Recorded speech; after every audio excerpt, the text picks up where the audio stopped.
Welcome back everybody, my name is Tucker and I wanted to start off today's video by asking you guys a question. When LeBron signed with LA this past offseason, or when Kawhi was traded to the Raptors, or when Kyrie was traded to the Celtics, and on and on and on, with some of the biggest NBA storylines of the last 3 to 4 years, how did you first find out about it? I'd be willing to bet that most of you found out through Adrian Wojnarowski, the ultimate NBA insider and king of the bombshell, or as they're now known, Woj bombs. I can't think of any reporter or insider that comes close to the level of involvement in the fandom of any particular sport in any of the other major sports leagues than Woj does. And it's gotten to the point that if you don't have his Twitter notifications on, then many people won't consider you to be a true NBA fan. But how did we get to this point where a column reporter turned insider is now just as big a part of the league as the players or coaches or general managers? This is the story of Adrian Wojnarowski.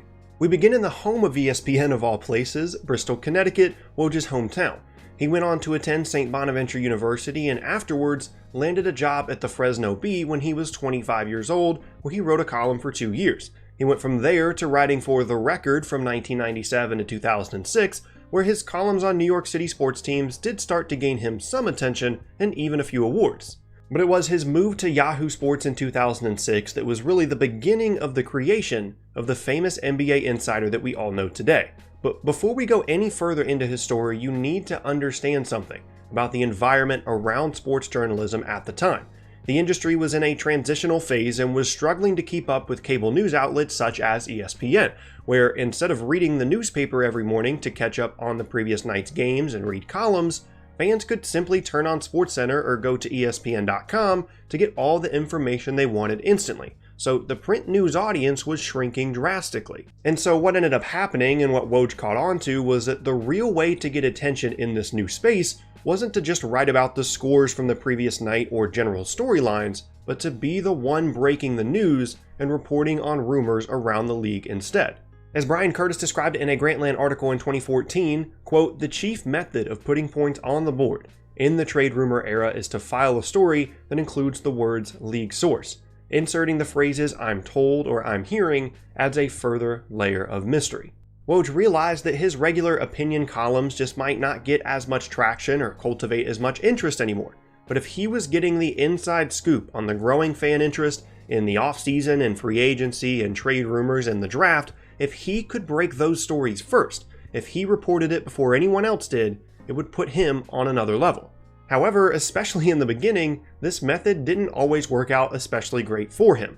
He had a habit of throwing in his opinion a lot more than he does now, and also wasn't nearly as accurate. He wrote a ton of pieces about LeBron's first free agency in 2010, and looking back on it now, never really had much of a scoop there, and had other run-ins with LeBron that didn't do much for his reputation either. But there were bright spots in the early days as well, such as on draft night in 2011, when he called nearly half of the first-round selections and tweeted them out before their names were even called and well before ESPN could cover them, and over the years he's built his library of sources up to where he is now much more plugged in than he was then, and therefore much less prone and nearly completely immune to the kind of mistakes he's made in the past. He stayed with Yahoo Sports in the same role right up until 2017 NBA free agency, when he made the jump to ESPN and immediately started covering the league for them. This seemed like an almost inevitable thing at some point, as Woj had flirted with the idea, and despite everything he'd built over at Yahoo, ESPN is still the king.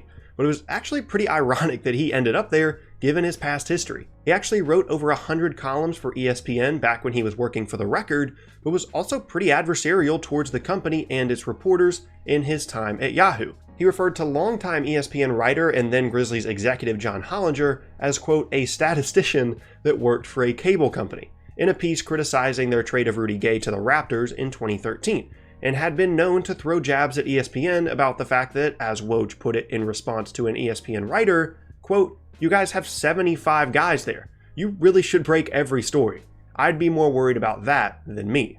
And that right there, that crazed level of competitiveness and desire to get to every story, is what first struck me the most about Woj when making this video. In my research, I came across tons of accounts of him being up at all hours of the night and working the phones and sources to get the next big scoop. Even in his own words, in an interview about his move to ESPN in 2017, he said, quote, "I'm really competitive, and this is a competitive marketplace. And when I'm against you, I'm going against you. when I'm with you, I'm with you. I don't know about you guys, but I just never really thought about the competitive aspect of insider journalism and how competitive this guy must be. I mean, he's known as the guy for NBA scoops, and if he gets one completely wrong or someone gets to a big story before him, it would be crushing to him. So I guess he kind of has to be that level of competitive because it's a ton of pressure to work under. One of the better examples of his unwillingness to let anyone else break big news before him came in this past 2018 NBA draft. This was the first year he covered the draft for ESPN, and the network had a policy against reporting or tweeting the selections before they were broadcast, so as not to interfere with the live TV coverage. But Woj wasn't going to let anyone else break those picks, so he got a bit creative, breaking out the thesaurus and using every synonym in the book to tweet out which player each team was planning on selecting in not so absolute terms, so as not to go against ESPN's policy. And that brings us to present day where, as I said earlier, Wojnarowski is settling into his second full year at ESPN. He's certainly become more of a personality at the worldwide leader, as even during his peak years at Yahoo, he rarely appeared on screen and chose to do mostly voiceover appearances if he wasn't writing a story or tweeting out news. A Twitter account that for the longest time didn't even have his face on the profile picture. He was much more of a mystery man back then, just known as the best NBA insider in the game. And now we're starting to see him and know him a bit more as he gets more and more comfortable with ESPN. He wanted to be a bigger part of the TV space and appear on screen more, and has been a fixture on a number of shows on the network and continues to break big story after big story, in addition to running his own podcast. His work at ESPN has quickly impressed his colleagues as well. Brian Windhorst, an NBA reporter himself, spoke in glowing terms about Woj and the world he lives in on the Bill Simmons podcast recently. That's the only way he's even going to find out you did that. I would tell you something. Now that I've worked with him for a year and plus now, yeah, and I can sort of see the inside, Woj is the 31st franchise. That's hilarious. Now he will never talk about this because first off, he's very, very deflecting. Yeah. And let me just say something to all of my colleagues out there who, they aspire to be Woj. It's not happening. Woj never, ever, ever took a victory lap. But Woj is 31st franchise. You know how you sometimes need a third team to make a deal work? Yeah. That's sometimes Woj. You need Woj to make a deal work. Honestly, and I'm not even kidding here. This is not false flattery. I'm being 100% real. There have been plenty of times where guys have gotten hired, players have been traded, and agents have been hired where Woj informs that person before the person gets the formal word. Right. Because that's how plugged in he is. It's honestly pretty incredible that a news reporter has worked his way up to being this big a part of the league, to the point where he is considered by some, as you just heard, the 31st franchise of the NBA.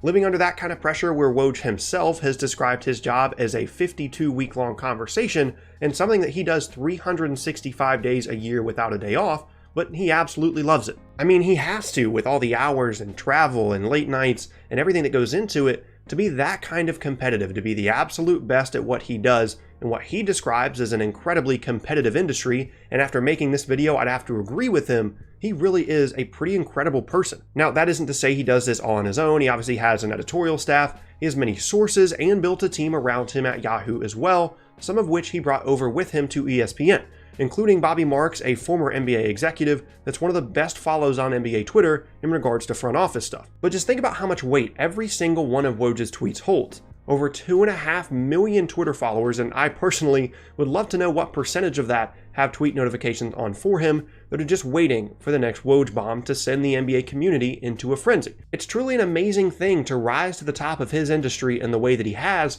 to become such an integral part of the league. And it isn't an exaggeration to say that, in my opinion, his ability to get an inside scoop and break a story before anyone else has not only changed how we consume the NBA as fans, but has helped cultivate the vibrant and passionate modern NBA community that we all enjoy so much. And that is going to be the end of today's video. I hope you all enjoyed it. Once again, my name is Tucker. If you missed any of my previous videos, then be sure to check out the boxes on screen. Thanks for watching, and I'll see you all next time.